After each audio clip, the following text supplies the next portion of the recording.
Саламатсызбы, урматтуу теле көрүүчү. Бүгүн Кыргызстандын коопсуздук жаатында өзгөчө тарыхый жана маанилүү учурлардын бири. Анткени дал ушул бүгүнкү күнү коопсуздук кызматы жаңы кеңсеге, жаңы имаратка көчүү алдында турат. Биз бүгүн мына ушул эски имараты, башкача айтканда коопсуздук кызматы эски имаратынын тарыхы жөнүндө сөз кылмакчыбыз. Ал үчүн биз дал ушул комитеттин төрагасы генерал-полковник Камчыбек Кыдыршаевичтин бөлмөсүнө келдик. Саламатсызбы? Кандайсыз? Жакшы, рахмат. Өзүңүз кандайсыз? Жакшы, рахмат. Жакшы. Отуруп алып интервью алайын. Мейли. Так. Мейли, каалаган жериңизге отуруңуз. Эми бул имаратта каалаган жерге отурса болот. Ушуга чейин болбойт эле. Мына бүгүн жаңы кеңсеге көчкөнү турасыздар. Биринчиден жаңы кеңсе кут болсун. Анан ушул эски имараты жөнүндө бүгүн тарыхый бир маектешсек жакшы болот. Өзүңүз айтып кетсеңиз, мына ушул бөлмөдө сиз бүгүн биринчи жолу жана акыркы жолу интервью бергени турасыз. Кандай сезимдер болуп атат? Жаңы кеңсеге көчүү алдына турат. Эски имарат жөнүндө, жаңы имарат жөнүндө айтып берсеңиз. Эң туура айтасыз. Биз ошол бүгүн 31 май 2025 жыл биздин улуттук коопсуздук мамлекеттик комитетинин эски имаратын, штаб-квартирасын тапшырып, бүгүн жаңы имаратка көчүү алдында турабыз. Ошол эски имаратты тапшыруу алдында мен сиздерге уруксат бердим интервью бергенге, маек бергенге. Себеби дегенде, ушул имаратта мен иштегенден бери, мына 4 жыл 8 айдан бери биринчи жолу жана акыркы жолу маек берип атам, интервью берип атам. Бул имараттын ичинде дагы ушул кабинетке, улуттук коопсуздук мамлекеттик комитетинин төрагасынын кабинетине эч ким кирбейт бул жерге. Кире турган адамдардын саны өтө аз, жана белгилүү гана бир нече адамдар гана кирген менин убагымда. А журналисттер бул жака таптакыр кирген эмес. Бул жер ушу биздин мамлекетибиздеги эң коопсуз дагы, анан эң мындай жашыруун кабинеттерден да. Ошондуктан бул жерге эч ким кирген эмес. Эми бул имарат боюнча эмне айткым келет? Бул имарат 1982 жылы ишке берилген. Союз маалында. Анда Советтер Союзунун күчү толуп турган, убагы болуп турган маал. Ошондон бери мына 44 жыл, 43 жыл убакыт өттү. Негизинен бул имарат иштей баштаганы 42 жыл болуптур. Ошо 42 жылдан бери ушул имаратыбыз мына иштеп атат. Бул Советтер Союзу маалындагы атайын улуттук коопсуздук мамлекеттик комитетине карата, ал маалда КГБ деп аталчу, билесиздер, Комитет государственной безопасности деп. Ошого атайын курулган имарат болгон. Бул имараттарда канчалаган адамдар иштеп кетти. Канчалаган адамдар бул жерде өмүрүн өткүздү. Жакшы иштер болду. Чын айтканда аянычтуу дагы жумуштар болгон бул жерде. Ошондуктан Союз маалынан баштап айта турган болсом, ошол Союз маалынан бери мына биздин жаңылануу этабыбызга эми гана биз өтүп атабыз. Мына бүгүндөн баштап биздин Кыргызстан мамлекетинде коопсуздук кызматы жаңы имаратка көчөт. Демек, биз коопсуздук маселесинде дагы жаңы мамилелерге, жаңы жеткинчиктерге, жаңыдан ой жүгүртүүгө жана Кыргыз мамлекетинин гана кызыкчылыгын үчүн иштөөгө багыт алган кайсыл бир жаңы доорго көчүп атабыз деп айтсам болот да. Бул биз эски имараттан жаңы имаратка көчүп атканыбыз, бул жөн эле имараттан имаратка көчүш эмес. Бул жөн эле бир мамлекеттик ишкананын же ведомстволордун бир имараттан бир имаратка көчүш эмес. Бул улуттук коопсуздук мамлекеттик комитетинин атайын кызматтын бир доордон экинчи бир доорго көчүү процесси. Себеби биз өзүбүздүн жаңы имаратыбызды өзүбүздүн күчүбүз менен, мамлекеттин күчү менен, мамлекеттин жасаган мындай бир аракеттери менен, мамлекеттин расчеттору менен курулган жаңы имаратка көчүп атабыз. Ал имаратыбыз бул имараттан, мындай айтканда, эсеп менен айтканда, адамдарга түшүнүктүү болуш үчүн 10 эсе чоң имарат. 10 эсе чоң имарат. Ошондуктан мен үчүн дагы бул имараттан көчүү, тарыхый имараттан көчүү өтө мындай моралдык жактан чын айтканда оор болуп турат. Мындай жаңы имаратка көчүү деген жакшы сезимдер бар. Ошол эле мезгилде Ушул жерде мына 4 жыл 8 айдан бeri иштедим. Ушул жерде дагы бир жолу айтайын, ушул кабинетке биз биринчи ирет 2020 жылы 5 октябрда Санар Кожоевичти чыгаргандан кийин ал кишини 15 октябрда гана толук кандуу премьер-министр болуп шайланган. 16 октябрда гана толук кандуу президенттин милдетин аткаруучу болуп атайын президенттен ыйгарым укуктарын өткүзүп алган. Ошол 16 октябрь күнү мен ушул жерге келип кирген элем 2020 жылы. Ошондо Санар Кожоевич өзү алып келген.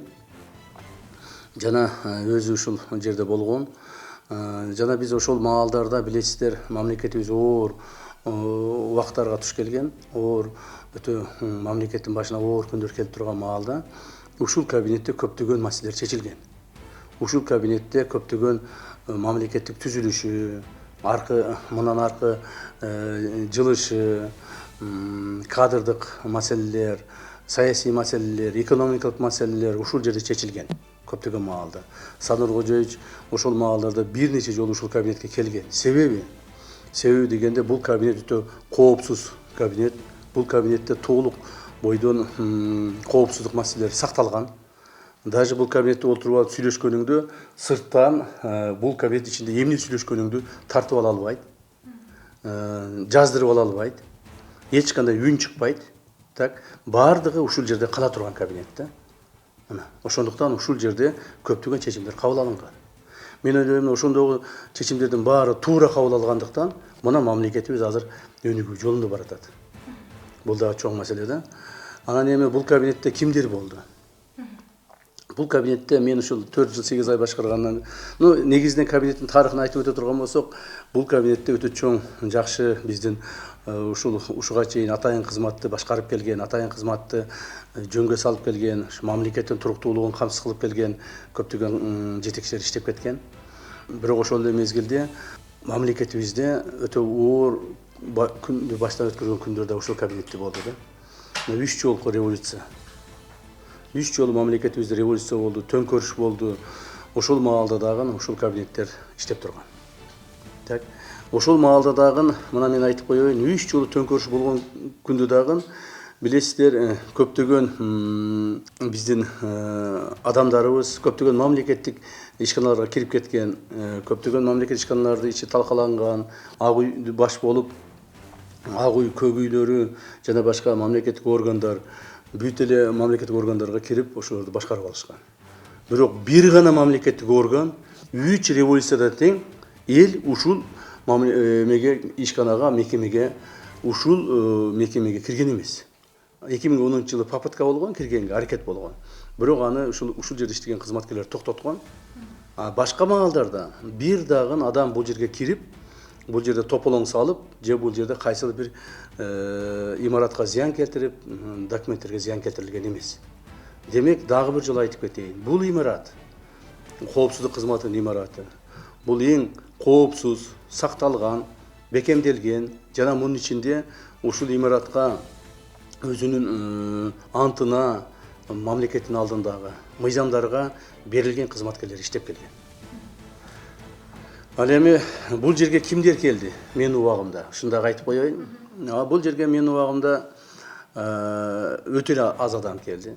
Мен бул кабинетте адамдарды, мамлекеттик ишмерлерди, же болбосо кайсыл бир адамдарды кабыл алган эмесмин, кабыл алчу эмесмин. Тем более бул жерде мен чет элдик бир да адамды кабыл албадым. Бир дагы чет элдик адам ушул кабинетке кирип менен сүйлөшүп отурган эмес. Бул жерде мен эсимде бар киргендерден ким кирди? Киргендерден менимче Феликс Шаршенбаевич кирген, Колов, Өмүрбек Текебаев кирген бул жерге. Дагы ким кирди?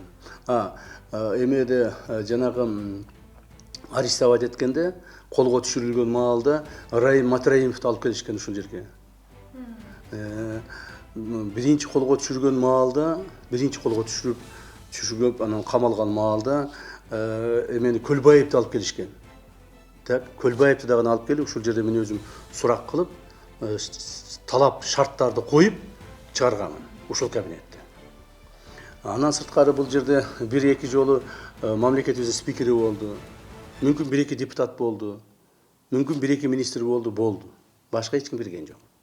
Мына азыркы иштеп аткан министрлердин 90% ушул кабинетке кирген эмес. Так. Же болбосо азыркы иштеп аткан депутаттардын 90% бул кабинетке кирген эмес. Демек, дагы бир жол белгилеп айтайын. Бул ушул мамлекетибиздин коопсуздугун сактоо боюнча улуттук коопсуздук комитетинин эң ыйык кабинеттеринин бири ушул. Мына ушул жерден көчүп атып, мен дагы бир аз мындай моралдык жактан мындай кайгырып турам деп айтсам да болот да, мындай эмне болуп турам мындай десем айтар. Эми кайгырып эмес, мындай бир аз болсо дагы көңүлүм түшүп турат да. Себеби бул жер тарыхый мекеме, тарыхый кабинет. Эми жаңы жерге барабыз, жаңы мекемеге барабыз, жаңы кабинетке барабыз. Ал жерде жумуштарыбыз кандай болот? Мен ойлоймун, ал жерде да жумуштарыбыз жакшы болуп, мындан ары мамлекетибизди өнүктүрүүнүн жаңы багыттарын, жаңы ыкмаларын колдонуп, эгерде ушуга чейин бул жерде ушул имаратта мен дагы айтып коеюн, көптөгөн мамлекеттик ишмерлер да камалган. Бул жерде президенттер отурган. Ушул камакта, ушу биздин мекеменин СИЗОсунда. Премьер-министрлер отурган, спикерлер отурган, депутаттар отурган, министрлер отурган, көптөгөн мамлекеттик кызматкерлер отурган. Мамлекеттик кызматкерлер боюнча айтылгандачы. Ушулардын баардыгы ушул жерден отуруп чыккан имарат. Эми жаңы имаратта андай болбосо экен деген оюм бар. Андай болбосо экен. Мамлекеттик жетекчилери, мамлекетти башкарган жетекчилерибиз ушундай чоң мыйзамдарды бузбаса экен. Так, ушундай чоң мыйзамдарды бузуп, ушундай бир коопсуздукка шек келтирбесе экен. Жана жаңы имаратыбызда биз ушул террористтер менен, экстремисттер менен, чыккынчылар менен, мамлекетке зыян келтиргендер менен, жана мына кылмышкерлер менен гана күрөшүп, ошолорду тартипке салып, ошолордун мамлекеттин ички, сырткы коопсуздугун камсыз кылып гана иштесек экен деген үмүтүм бар да. Бардык мурдагы жаман нерселер ушул жерде калып кетсин. Биз эми жаңы жерге барганда жаңыча иштейли деген оюм бар. Урматтуу Камчы Кыдыршевич, өзүңүз айтып атасыз, мына жаңы жерге көчүп атабыз деп, бир нече айдан бери дагы ушул убара-келчилик болуп атса керек, имаратта көчөбүз деген. Анан ушул кызматкерлердин сезимдери кандай болуп атат, байкадыңызбы? Мен эми ушул акыркы көчөбүз деп, биз эми жаңы имаратка көчүү маселесин уже көп айлардан бери, көп жылдардан бери коюп келатабыз да. Анан аган даярдык кылып келатабыз. Моралдык жактан дагы, физикалык жактан да даярдык кылып келатабыз. Бирок акыркы мына ушул көчүүгө 1 апта калганда бардыгыбыздын мындай ички сезимдерибиз өзгөрүлө баштады да. Мен кызматкерлерден да байкадым. Кызматкерлер менен да жолугушуп, сүйлөшүп атам. Бардыгы эле туура жаңы имарат көчүп атабыз, бирок бул имаратыбыз ушундай тарыхый имарат болчу, тарыхый жерде иштедик. Ушул жерде кээ бир биздин кызматкерлерибиз мына 20 жыл, 30 жыл, 35 жыл, 40 жыл иштеген кызматкерлерибиз бар. Өмүрүнүн дээрлик көпчүлүк бөлүгүн ушул имаратта өткөргөн кызматкерлер бар. Ошолордун дагы мындай маанайынын бир аз базаңдап калганын сезип атам да. Себеби алар ички туюмунан өздөрүнүн өткөргөн күндөрүн, өмүрлөрүн, убакыттарын, ушул жерде жасаган иштерин сөзсүз көз алдынан өткөзөт. Себеби мен дагы бир жолу айтайын, кийин чыкканда дагы айтамын. Мына мен азыр бүгүн чыгып кетем. Мен чыккандан кийин бул имаратка бир дагы улуттук коопсуздук мамлекеттик комитетинин кызматкери кирбейт. Имаратты эң акыры мен таштап чыгып кетем. Азыр ушул имаратты көрсөтө аласызбы? Бул жерде кандай ишмердүүлүк жүргүзгөн, башкача айтканда бөлмөңүздү, иш бөлмөңүздү? Эми имаратты өзүңөр деле кирип көрүп чыга берсеңер болот. Да, действительно бул имаратка кириш үчүн мен бөлмөмө айттым, жогоруда айтып өткөндөй мен бөлмөмө такыр киришке мүмкүн эмес. Ал эми имаратка кириш үчүн дагы атайын пропускаларды алып, атайын кызматтын уруксатын алып, бир нече жолу мындай документтерди оформлять этип жүрүп киришет да. Ал эми сиздерге бүгүн мына биринчи ирет мен уруксат берип атам, имараттын каалаган жерин тартып алсаңар болот. Имарат эми бүгүнкү күндөн баштап жашыруун имарат эмес. Бул имарат эми бүгүнкү күндөн баштап мамлекеттин башка бир пайдасына колдонула турган имараттардан. аны урматтуу президентибиз өзү чечет кимге беришини. Так? Ошондуктан бар жерин тартып алсаңыздар болот, көрсөңүздөр болот. Мен мына башында айтпадымбы? Бул ушул менин кабинетиме журналист катары. Так? Ушул жерде менен интервью алып аткан, ушул кабинетти тартып аткан адамдар катары сиздер биринчи ирет келип атасыздар. Так, биринчи ирет келип атасыздар. Ошондуктан мен барын көрсөткөнгө деле мүмкүнчүлүгүм бар. Эмнени айтам? Бул жерде мен келгенде ушул столдор турган, ушулар турган. Ушул жерде мен келгенден эч нерсе өзгөргөн жок. Эч нерсе өзгөргөн жок. Бир гана мына биздин желегибиз өзгөрдү. Жаңы желек болгон үчүн мына желегибиз өзгөрдү. Экинчи мына креслом өзгөрдү. Болду. Башка эч нерсе өзгөргөн жок. Баардыгы ушул бойдон болчу. Могул жерде биздин секретный картабыз бар эле. Чоң секретный картабыз бар эле. Анын ичинде эмнелер бар экендигин биз атайын гана кызматкерлери билет. Аны мен алып чыгып кеттим. Башка эч нерсе алган жокмун. Баары ушул бойдон калды. Кийинки келген мамлекеттик кызматкерлер ким келсе дагы ушул бойдон отуруп алып туруп, прям бир жарым сааттын ичинде ишке кирип иштеп кете берет. Бул жерге телефондорун коет, болду. Башка эч нерсе жок. Ушул столдун үстүндө өзүңүз жогоруда айттыңыз, Кыргызстандын тарыхындагы маанилүү чечимдер кабыл алынды депчи.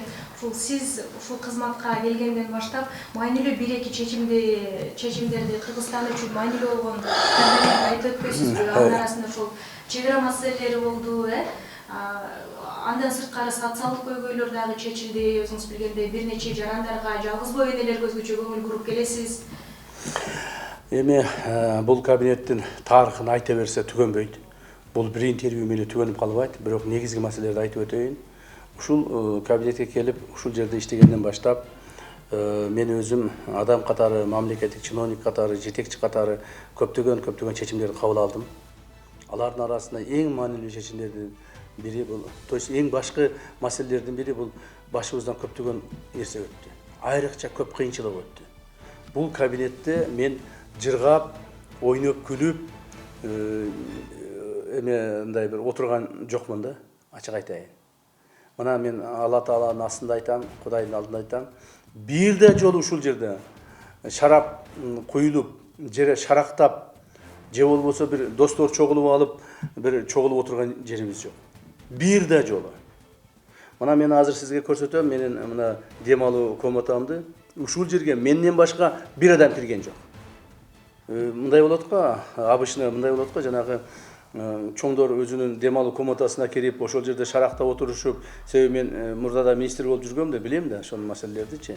Ошол жерде отурушуп, мындай анча-мынча жумуштан кийинби же майрам күндөрү көңүл ачып отуруп калышат. А менин мына эмеме ушул жерге киргиши мүмкүн, бир 5-6 адам кирди ушул кабинетке, рабочий кабинетке. А мына дем ала турган жагыма бир адам кирген жок. Муну мен толук жоопкерчиликтүү айта алам да. Бир адам кирип, мени менен ошол жерде отурган жок. Так? Бул бир. Анан кийин бул жерде өтө чоң көп кайгылуу күндөрдү да башымдан өткүздүм, чын айткандачы. Ушул жерде отурганда мамлекетибизден оор күндөр мамлекетибиздин башына түштү. Чек ара маселелери боюнча мамлекетибизге кол салуулар болду. Мамлекеттин тарыхында, мамлекетибиздин жаңы эски тарыхында эң чоң аскердик кагылышууну биздин маалыбызда биз башыбыздан өткүздүк. Бизге чейинкилер Союз маалында, Союздан кийинки маалдарда мындай чоң аскердик кагылышуулар болгон эмес. Бирок ошол аскердик кагылышуулардын бардыгын биз мамлекетибиздин, элибиздин, журтубуздун намысын бийик коюп, сактап, баарын жеңип чыктык. Ошонун натыйжасында мына чек ара маселелери чечилди. 3 жыл иштедик, 3 жылда каттуу иштегенибиздин негизинде Өзбекстан менен чек ара маселесин чечтик толук бойдон. 4 жылдын ичинде каттуу иштеп, ар түрдүү окуяларга туш болуп отуруп, Тажикстан менен маселелерди чечтик толук бойдон. Андан сырткары мамлекетибиздеги ички саясатындагы да өтө чоң ар түрдүү мындай чечимдерди ушул жерде кабыл алдык. Алардын ичинде мына уюшкан кылмыштуу топко күрөшүү. Уюшкан кылмыштуу топко күрөшүү бул мамлекеттин бир азыркы күндө кайсыл бир деңгээлде мүмкүн чоң маани берилбей аткандыр, мүмкүн чоң маани айтылбай аткандыр, так? Себеби дегенде ушу уюшкан кылмыштуу күчтүн топтун, уюшкан кылмыштуулук топтордун күчү дагы деле сезилип турат да. Көптөрү аларды айта албайт, көптөрү жете албайт, коркуп жүрүшөт дагы деле. Анан ошону айта албай жүрүшөт да. Бирок ошол уюшкан кылмыштуулук топту жок кылуу, алар менен күрөшүү, аларды жок кылуу, аларды жоопко тартуу, мамлекетибизде ошолордун торунан, ошолордун жанагыдай жайган кылмыштуу торунан кутултуу бул өтө оор болду. Бир нече түндөр болду ушул кабинеттерде калып кеткен, ушул кабинеттерде жатып кеткен, мындай түнү менен калып кеткен күндөрүбүз болду. Бирок чечимдерди туура кабыл алганыбыз негизинде мына бүгүнкү күндө мен дагы өзүмө жоопкерчиликтүү айта аламын. Биздин мамлекетибизде уюшкан кылмыштуулук топ деген жоголду. Бул союз маалындагы мамлекеттердин арасынан жападан жалгыз бизде азыр жок. Башкалар мынтип айта албайт. Айта албайт. Ачык эле айтайын. Мени кээ бирлери жаман көрүшү мүмкүн, бирок мен муну ачык айтып коеюн. Биздин мамлекетте гана уюшкан кылмыштуулук топ жок, жана мындан ары болбойт, биз ага жол бербейбиз деп кескин түрдө айта алабыз. Себеби биз ошого жараша күчүбүздү жумшадык, акылыбызды жумшадык, профессионалдуулугубузду жумшадык. В конце концов, ошону биз жеңип чыктык, акыр аягына чыгардык. Мына ошол чечимдер да ушул жерде кабыл алынды. Андан сырткары урматтуу президентибиз Садыр Кожоевичтин тапшырмасынын негизинде мына коррупцияга каршы күрөш. Коррупцияга каршы күрөштү дагы мына ушул жерден баштадык. Акыркы 2 жылда ушул маселе боюнча мен түздөн түз өзүм отуруп алып бардык менен күрөшүп келе жатам. Эмне үчүн биздин мына биринчи уюшкан кылмыштуулук топко каршы күрөшүбүз аягынан чыкты? Себеби биз алар менен мындай по-настоящему күрөштүк да. Бизге чейин деле айтып келишкен. Ой, биз күрөшүп атабыз кылмышкерлер менен. Ой, аз айтып койдук, тигини камадык, муну камадык деп. Бирок алар жоголбой эле келе берген да, болуп келген. Себеби алар менен кызматташып турушкан. Биз эч ким менен кызматташкан жокпуз. Бир дагы бандит менен сүйлөшкөн жокпуз. Бир дагы кылмышкер менен кайсыл бир мындай сделкага барып сүйлөшүп, алар менен маселе чечкен жокпуз. Баарын мыйзам чегинде бардыгын жоопко тарттык. Жоопко тарттык. Чын айтыш керек, ошол жоопко тартуу мезгилинде кайсыл бир кылмышкерлер каршылык көрсөтсө, аларга дагы мыйзам чегинде курал колдонуунун негизинде жок кылынган убактар дагы болду. Ал чечимдерди да биз кабыл алдык ушул жерде. Так. Эми мына коррупцияга каршы күрөш боюнча. Коррупцияга каршы күрөш боюнча дагы ушул кабинеттерде, ушул жерде көптөгөн чечимдерди кабыл алдым мен, көптөгөн маселелерге кол койдум. Мына бүгүн дагы ошол күрөш уланып атат. Биз анын аягына чыга элекпиз. Бирок бүгүнкү күндө бардык мамлекеттик кызматкерлер билет күрөш өтө күчтүү болуп атканын, күрөш каттуу болуп атканын, күрөш аеосуз болуп аткандыгын көрүп атышат. Мындан ары да ушундай болот. Ошондуктан мамлекеттик кызматкерлер айрыкча бул биринчи кезекте мамлекеттик кызматкерлер, так, мамлекеттик ишканалардын жетекчилери, жана ошо кызматкерлери, укук коргоо органдарынын кызматкерлери, сот системасынын кызматкерлери, ушулардын бардыгын сезип калышты да. Күрөш жүрүп атканын сезип атышат. Бирок биз аягына, жыйынтыгына чыга элекпиз. Мен ойлойм, биз анын аягына чыгабыз. Мамлекетибиз бүгүнкү күндө уюшкан кылмыштуулук топ жок болгондой эле коррупция дагы жок болот. Коррупция дагы бир нече деңгээл кыскарат. Эми коррупциянын такыр жок болуп кетишине мүмкүн эмес, себеби дегенде адамдар алмашып турат. Алмашкан сайын ар түрдүү адамдар ар түрдүү жолдор менен өздөрүнүн жеке кызыкчылыгын коргоп турушат да. Ошо жеке кызыкчылыгын корготпош үчүн мына биз турабыз. Улуттук коопсуздук мамлекеттик комитети турат. Мен ойлоймун, ушул маселени биз аягына чыгарабыз жана чечебиз, буюрса. Анда ушул алдыда кимдер келет белгисиз экен, бирок өзүңүз ушул кийинки келгендерге ийгилик каалоо менен бул бөлмөнү жаап берсеңиз керек. Ооба, мен азыр мына ушул бөлмөнү сиздер менен кошо жаап берейин деген ойдомун. Мен бул бөлмөдөн чыккандан кийин менин артымдан бир дагы биздин коопсуздук кызматынын кызматкерлери бул бөлмөгө кирбейт. Себеби мен муну жаап өзүм официально кетпесем, эртең бул жерге кирип алып көпчүлүгү сүрөткө түшүшөт. Көпчүлүгү ой, председатель отурган жерге отурайлы дешет. Ой, председательдин кабинетине отурайлы, мына дивандарын отурайлы, көрөйлү деп сүрөткө түшүп, ушундай болуп кетиши мүмкүн да. Ошондуктан мен өзүм жаап, күрүчүн өзүм тапшырып кетейин деген чечтим да. Андан сырткары бүгүн биз официалдуу түрдө ушул имараттан чыгып кеткенибизди белгилейбиз. Имараттын та жазылган ошол имараттын табличкасын алабыз. Биздин улуттук коопсуздук мамлекеттик комитетинин боевой туз деп коет жанагы туубузду бул жерден алып чыгабыз. Так. Ошону менен биздин туубуз чыгып кеткенден кийин, мен акырында чыгып кеткенден кийин бул имарат уже улуттук коопсуздук мамлекеттик комитет имараты болбой калат. Бул уже мамлекет ишкананын имараты, муну урматтуу президентибиз каяка берсе, ошол жака иштеп калат. Мына ошондуктан эгерде сиз кааласаңыздар мен анча-мынча жерди көрсөтүп коеюн, а? Мына мен бая айтып өттүм эле. Мына биздин терезелер бардыгы булар баягы зуук өткөрбөй турган, туура аларды биз баарын чечип кеттик. Эми башка жака апарып коебуз да. Алардын баарын чечип кеттик.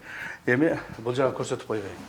Мына бул жерде бул жактан баштайлы. Мына бул жерде менин ушу кичинекей мына диван эмем жана жатаканам болчу ушул жерде. Ушул жерге мен жаталып элем. Баягы эме кылганда, кечине калып кеткенде жана башка болгон маалдарда ушул жерде эле жатып алат элем. Мо дивандарды алып туруп эле. Молорду алып туруп эле. Мондаларды алып туруп эле ушул жерге могу жерге жатып алат элем. Мына. Ушул дем ала турган комнатам эле. Мына ушулар ушу бойдон калып атат, баары калып атат. Мен бая жана башта айткандай бул жерге бир да адам кирген жок. Сиздер биринчи жолу кирип атасыздар. Мен өзүмдөн башка эч ким кирбейт эле бул жакачы. Бул жерде мына мен санузелим бар. Мына. Санузелим бар эле, буларды баарын калтырдым. Эч нерсе алган жокпуз, баарын калтырдык. Мына светти өчүрдүм, чыктык. Болду бул жерден. Бул жак болсо менин кухням болчу. Мына. Кухням эле бул жерде мына. Кухнябыз кичине гана, өзүм гана отурдум бул кухняда. Ушул жерде мени менен чай ичкен, чын айтканда эч ким болбоду окшойт. Өзүм гана отурдум ушул жерде. Мына бул жерде 3 эле адам батат.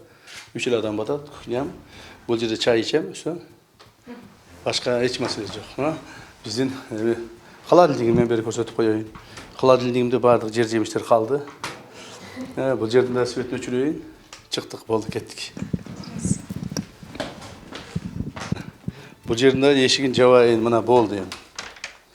Бүттү. Мына өзүмдүн дем алуу комнатамды дагы мен ушу акыркы жолу көрүп карап атам. Бул жерден свет өчүрөйүн, чыктык эми. Так. Эми мына.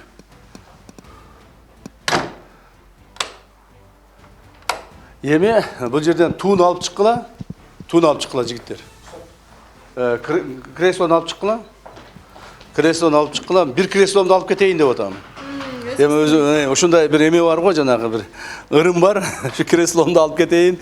Ошол жака барганда өзүбүздүн туун алдыңар. Эми качып турган. Эми мен өзүбүздүн мамлекеттик гербти өзүм алайын колум менен,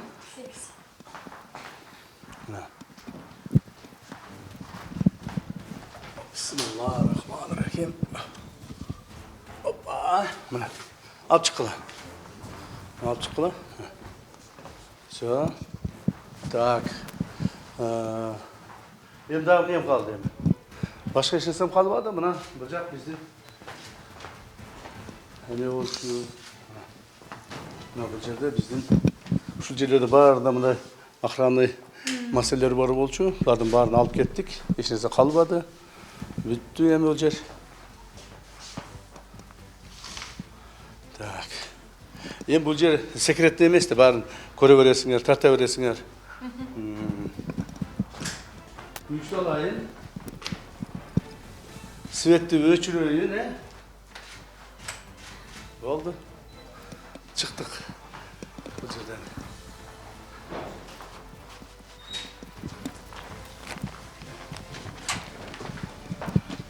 Так. Мына светтерди өчүрөйүн, мына.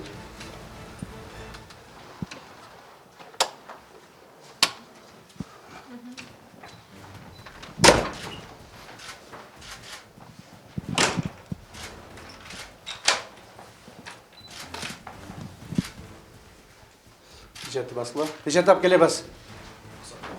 Pijatı bas.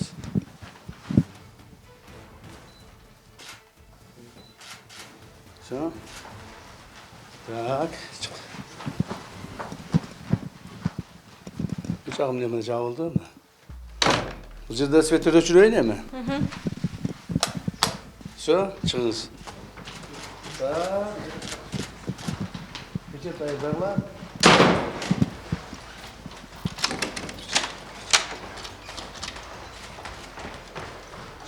Бас.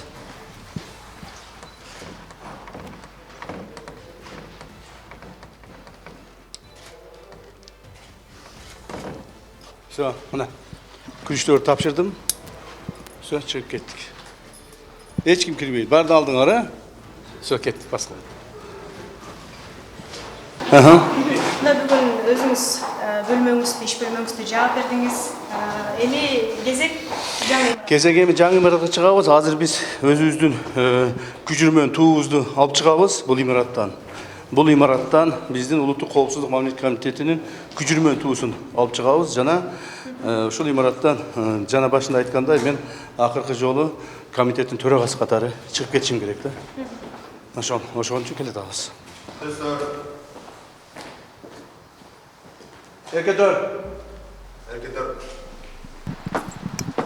Жолдаш төраға, УКМКнын өздік құрамы Кыргыз Республикасынын улуттук коопсуздук комитетинин күчүрмөнүн туусун имараттан жаңы салынган штаб квартирасына башкы кеңсесине чыгарып кетүүгө тизилди. Генерал-лейтенант Мансадыков.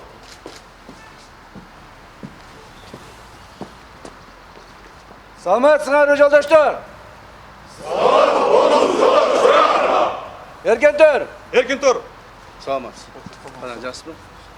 Урматтуу кызматкерлер, урматтуу улуттук коопсуздук мамлекеттик кызматынын жетекчилери, бардыңыздарды ушу бүгүнкү биздин имаратыбыздан, улуттук коопсуздук мамлекеттик комитетинин имаратынан улуттук коопсуздук мамлекеттик комитетинин күчүрмөн туусун алып чыгуу үчүн тизилдик бул жерге. Мындан ары биз бул имаратты тапшырып чыгып кетип атабыз. Биздин мамлекетибизде эми улуттук коопсуздук мамлекеттик комитетинин жаңы штаб квартирасы болот, жаңы имараты болот. Мына азыр туу чыгып кеткенден кийин мен чыгып кетем. Менден кийин бул имарат мурдагыдай атайын кызматтын имараты болбой калат. Бул имарат эми мындан ары мамлекетибиздин мамлекеттик имарат гана болуп эсептелип калат дагы. Урматтуу президентибиз кайсыл мекеме ишканага берсе, ошол мекеме ишкана келип колдонот. Эми бүгүнкү маселе боюнча дагы бир ооз айтып кетейин. Биздин улуттук коопсуздук мамлекеттик комитетинин атайын кызматтын жаңы доору башталып атат. Жаңы кызматтык доору башталып атат. Биз мындан ары жаңы имараттарда атайын түзүлгөн жаңы шарттарда мындан да көбүрөөк, мындан да күчүрмөн, мындан да ийгиликтүү болуп мамлекетибиздин коопсуздугун сактоого милдеттүү болобуз. Туура мен баарыңыздарды түшүнүп турамын. Өзүм деле ошондой сезимде турамын. Бир жагынан ностальгия болуп, имаратты таштап чыгып кеткибиз келбей, кээ бириңер кыздар кыйлап, кээ бири мындай кызматкерлердин баардыгыңар жүрөгүңөр толкуп турган кез. Мен ойлойм ушунун баардыгы жакшылыкка болсун. Жакшылыкка болсун. Кудай буйрса, жаңы жерде жаңы муунду тарбиялайлы. Жаңы Кыргызстаныбызды кура турган, эртеңки келечегибизди аныктай турган, мамлекетибиздин коопсуздугун толук бойдон сактап бере ала турган жаңы муунду биз тарбиялап өстүрүп кетишибиз бул биздин негизги милдетибиз. Ошондон баарыңыздарга, ушул жерде кызмат кылганыңыздарга рахмат, ыраазычылыгын билдиремин. Жана ушул имаратка өзүмдүн атымдан, жетекчиликтин атынан ушул имаратты мындай мындан ары да мамлекеттик кызмат кылуусун каалаймын. Рахмат баарыңыздарга. Улуттук коопсуздук мамлекеттик комитетинин күчүрмөн туусун имараттан алып чыгуу процессин баштаңыз. Жарайт.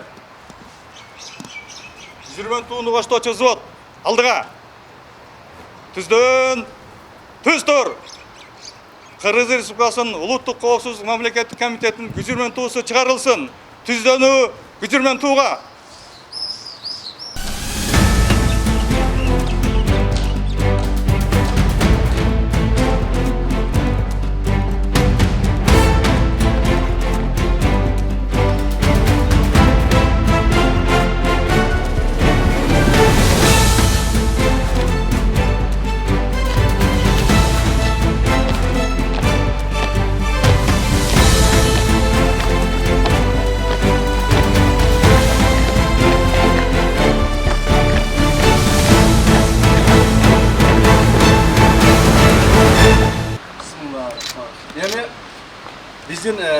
Эмеден имараттан атайын өзүбүздүн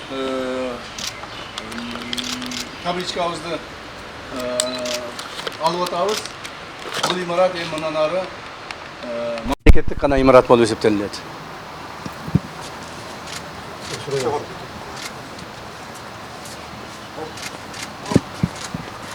Кана? Кана.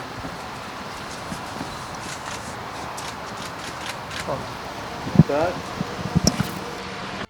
Жолдошторго өздүк курамды жаңы башкы кеңсеге чыгып келүүгө уруксат бериңиз. Уруксат. Жарайт. Оң, солға.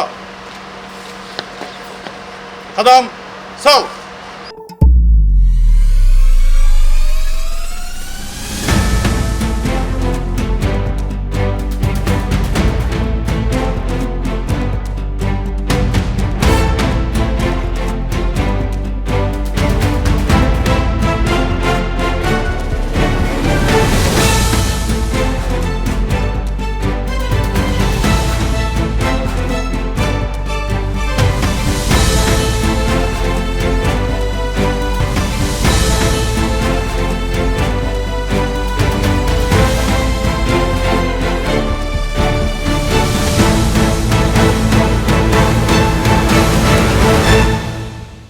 İmaratını ötküzüp berdik.